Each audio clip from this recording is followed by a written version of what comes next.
जी silent letter. जी कहां पर silent होता है उसी के बारे में बताने वाले हैं। याद रखिएगा यहां पर है एन।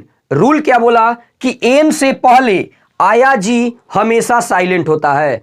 एन से पहले आया हुआ जी साइलेंट होता है, याद रखिएगा। जैसे यहां पर एग्जांपल दिया है डिजाइन, क्या बोला डिजाइन। एन से पहले आया जी हमारा बिल्कुल क्या होता है साइलेंट होता है, इसका उच्चारण बिल्कुल नहीं होता है जी का, याद रखिएगा। इसको क्या पढ़ेंगे डिजाइन। अगला एग्जांपल है रिजाइन। याद रखिएगा एन से पहले आया जी हमारा बिल्कुल आवाज नहीं निकालेगा, याद रखिएगा। इसको क्या पढ़ेंगे तो रिजाइन पढ़ेंगे।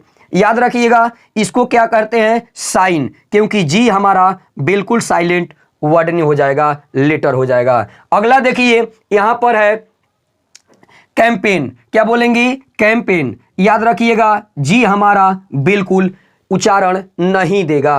अगला देखिए फॉरेन। क्या बोलेंगे इसको फॉरेन बोलेंगे। याद रखिएगा या एन से पहले जी आया है, इसी के वजह से जी का उच्चारण नहीं होगा। अगला देखते हैं एग्जाम्पल, इसको पढ़ते हैं, याद रखिएगा नोम पढ़ते हैं। क्या पढ़ते हैं नोम पढ़ते हैं, क्योंकि याद रखिएगा एन से पहले आया हुआ जी है, ये इसीलिए ये जी साइलेंट होगा। तो क्या पढ़ेंगे तो याद रखिएगा नूम पढ़ेंगे।